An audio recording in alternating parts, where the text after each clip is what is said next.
Hey guys, Zack Hample here with a video that so many of you have been asking me to do for a while. You can see all the comments and requests up here on the screen for me to show my baseball card collection.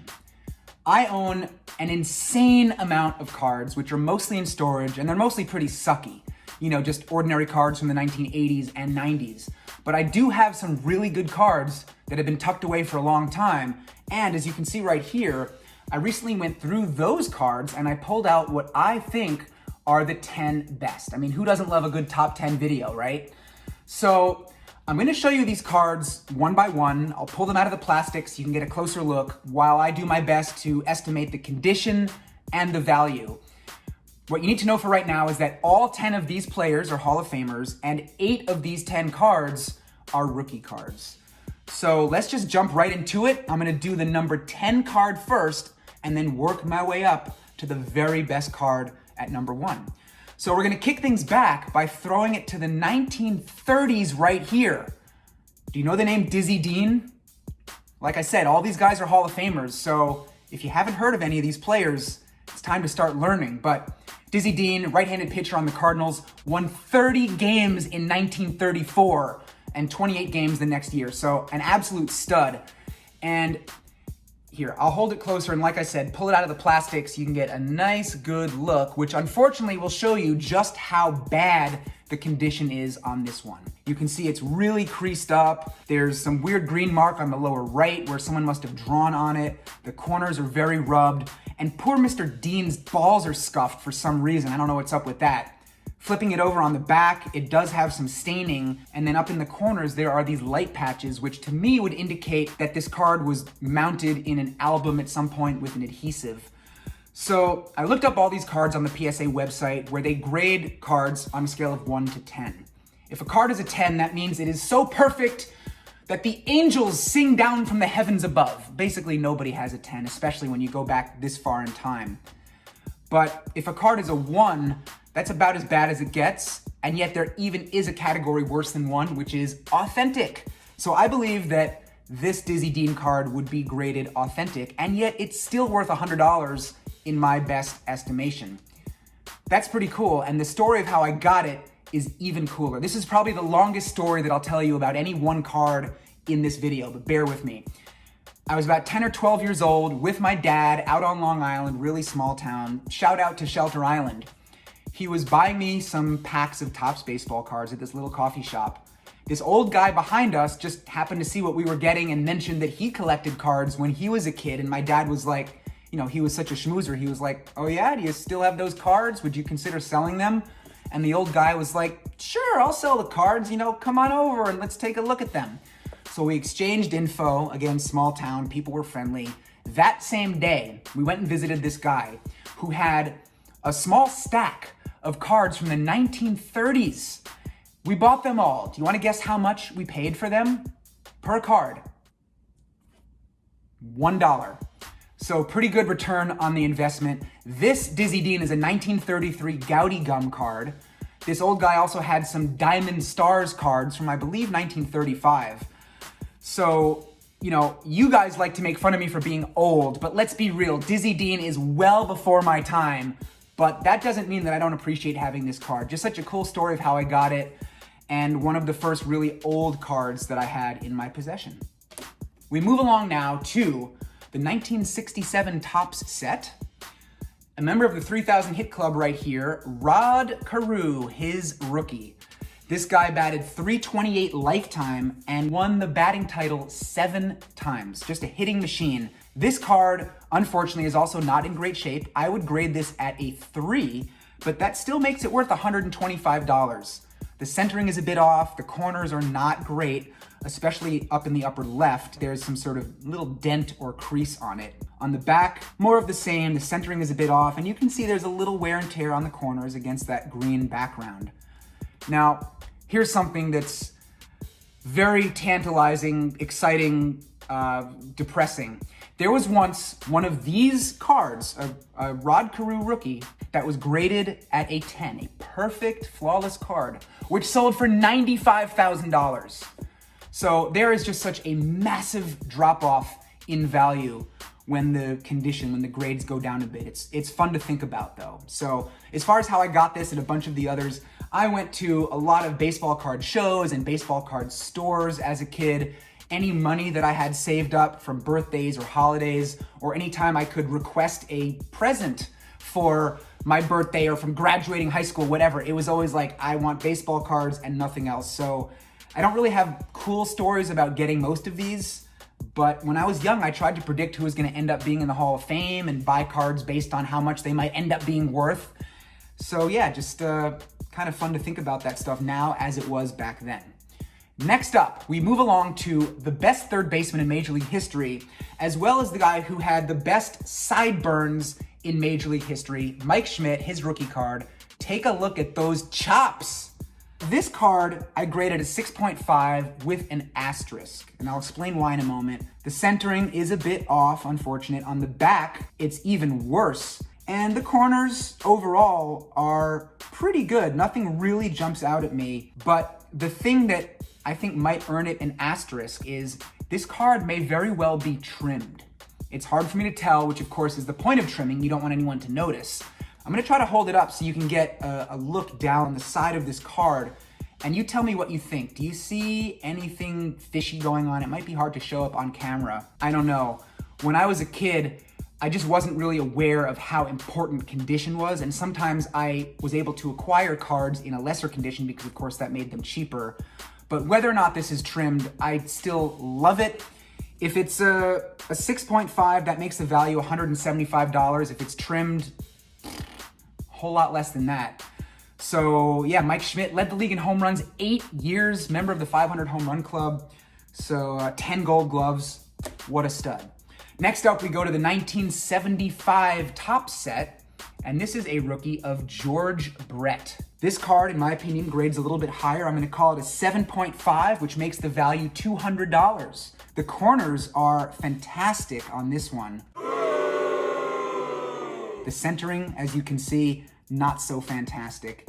So if you look over on the back side, I mean, I said the corners are fantastic. Really on the front, that would apply. On the back, on the lower right, there is this little teeny crease, which in my opinion is what makes it a 7.5. Maybe I'm being too generous and it should be less than that. Leave a comment, let me know if you think I'm getting these wrong or if you think I'm getting them right. That would be very helpful and interesting and educational for me. George Brett, member of the 3000 Hit Club, 13-time All-Star, and in 1980, he famously batted .390. That always blew me away as a kid, and I just love the colors on this card. That vivid green and purple with the pinkish Royals and big 3D letters at the top, so I've always loved having this one. Now, speaking of 1980, we move next to, there's some crap on the card. I don't want you to think that's a defect, that's just on the plastic. This is a Rickey Henderson rookie, 1980 tops. Henderson, first all-time in runs scored, bases on balls, leadoff home runs, and just having a ridiculous fun attitude. This card grades very high, in my opinion. I'm calling it an 8.5 because the centering is nearly as good as it gets on the front, at least. On the back, you can see it's centered not quite as well. And is there a weird little thing going on with that corner on the upper right on the back?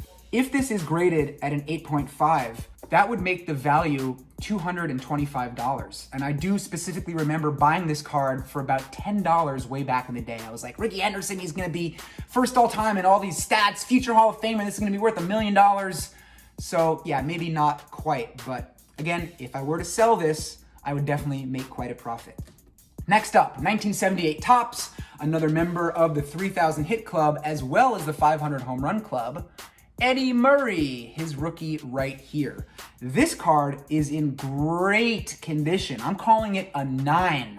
The centering, both front and back, is spot on. The corners on the front, to me, are basically flawless. And on the back, once again, unfortunately, on that lower left corner, there is a faint little crease happening. So is that the difference between a 10 and a 9 or a 9.5 and a 9? If you think I'm off by calling it a 9, let me know. If it is a 9, that makes it worth $500. And here's a fun fact about Eddie Murray.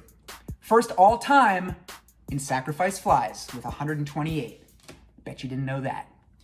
Next up, we're gonna kick it back a decade or so to the 1969 top set. This is a rookie card of someone who hit 500 home runs, won 5 World Series, 3 with Oakland, 2 with the Yankees. That could only mean that we're gonna be talking about Reggie Jackson here for a moment. So this card, the centering is a little bit off. It's worse on the back as far as the centering is concerned, but the corners overall, well, they're not perfect, but pretty good. A little rubbing going on. I love that peach color on the back, as well as that goofy cartoon. A lot of cards used to have those back in the day. So I grade this card at a 7, which would make the value $675. Not bad. Now we're getting really into the big boy territory. No offense, Reggie, not that you're not a big boy, but I mean, come on. Mickey Mantle, that's like legit big boy territory. Unfortunately, not a rookie card. This is one of 2 cards in the video that's not a rookie. It's from 1959. Love, love, love that red, vivid background. This card, I'm gonna call a 6.5 based on all the same factors, the centering being a bit off. If it is a 6.5, that would mean that the value is about $800. And if it were graded at a 7, that could double the value. It could easily sell for more than $1,500. So again, just interesting to note the huge drop-offs. So Mickey Mantle, another player well before my time, but I mean, you still hear about him all the time. Mike Trout now gets compared to Mickey Mantle. This dude hit over 500 home runs, won 7 World Series, all with the Yankees. And I mean, he was a 20-time All-Star. It just didn't get any better than Mickey Mantle. This next card for me is the big money card. And this is the number 2 card in the top 10 list. So the next one is worth even more, but this is the card right here that the most money was spent on, which is really unfortunate because I just don't think, as you take a look at it nice and close, that Jerry Koosman's rookie is worth all that much. What was I thinking? But then again, Nolan Ryan, his rookie card is worth a whole lot, even with the lousy centering. Front and back, you can see what it looks like on the back side there. Because the corners are really quite good overall, just slight little rubbing, I am gonna call this card a 7 on the scale of 1 to 10, which would mean that it's worth about $1,500. Now, as far as how much I paid for it, don't make me give an exact number. I'm a little bit ashamed of that. Maybe I shouldn't be, but it was well up into the triple digits. If that money were spent now, it could easily get me into any World Series game or All-Star game. But even taking inflation into account, I believe that if I sold this card today, I would at least break even or maybe even profit a little bit. This card just meant so much to me as a kid, and it still does. And I want to show you something that's pretty fun related to this card. It's a letter that my dad sent to me at camp when I was a little kid, going back to 1990. I'll show it up here on the screen so you can get a better look. Dear Zack, here's stats for 4 days, July 22nd to 25th. He used to send me box scores at sleepaway camp. And then underneath, also an article on Nolan Ryan trying for win number 300 tonight. I think your card can only go up in value, don't you? Can't wait to see you on Sunday. Love, Dad. And he always signed his letters with that self-caricature. He was a professional cartoonist. So you can just see how long I've had that card. 30 years it's been in my possession. How about that? Now the final card, the very number 1 card that I'm gonna show you in this video, I'm gonna tell you the story of it first, okay? A lot of you guys already know that my family owns a big old bookstore in New York. My grandfather started it in 1925. It's called the Argosy. You should definitely come and visit. My mom started the autograph department there way back in the day. Not that far back, she's not that old, but it's been going for like 40 years. Not just sports, it's all stuff, but sports and baseball is definitely part of it. She came home one day from work while I was still living with my folks. I was probably like, I don't know, I wanna say maybe in college at the time. She said a customer had come in to sell a Ty Cobb autograph, and she bought it from this guy. She said it was in a very cheap frame with a couple other items, including an old newspaper clipping that she threw out. She took apart the frame. And there was also this little card in there that she was gonna throw out as well, but she thought, well, maybe this is something, it's baseball related, I'll bring it home for Zack in case he likes it. So she pulls this little piece of cardboard out of her pocket, not in a case, no plastic, naked in her pocket. And she's like, yeah, so here it is. You want this thing? and you can see the card right here. This is a vintage original Ty Cobb card, circa 1909 to 1911. You can see the condition. It is not good. There are some faint creases all over the front. The corners are really rubbed down. And on the back, there are some little stains, unfortunately, more creasing as well. So the condition of this card, I would estimate to be a 1 out of 10. But even so, I estimate the value to be $1,750. And I got it for free, and arguably my mom got it for free because I guess the customer didn't really know what it was either. So this is the other card out of these top 10 that is not a rookie.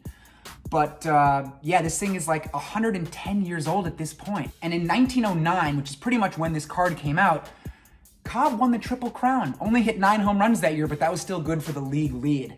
So that wraps up the top 10. But I want to show you 2 bonus cards that don't make the top 10 in terms of monetary value, but just in terms of awesomeness, they deserve a special mention. One is a Cal Ripken Jr. rookie card, and the other is a Zack Hample autographed Topps baseball card. Cal Ripken Jr. was my favorite player for the longest time, recently replaced by Mike Trout. I bought this for very little money. It's still not worth much, maybe like 20 bucks, but just have to give Cal a shout out. And gotta give Topps a shout out. I did a whole video on these cards and signing them at the Topps baseball headquarters in New York City, so I'll link to that in the description. And while I am giving shout outs, gotta give one to my friend Eric Abneri, who was extremely helpful to me in this video. The dude knows everything about memorabilia and helped me pick some of the top 10 cards that I showed, pointed me in the right direction. He runs his own website all about commemorative baseballs with those special logos. It's called the Hall of Commemoratives. I will link to that in the description, as well as his social media. So check that out, show him some love, because he really showed me some love. And other than that, if you guys want to see more videos on anything, leave a comment and let me know. I'm thinking if you like this video, maybe I'll do another one on my baseball card collection, maybe like more of an overview.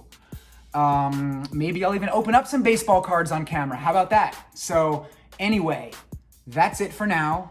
Thank you so much for watching. This was a lot of fun for me. Hopefully it was fun for you, and I'll be back soon with lots more stuff.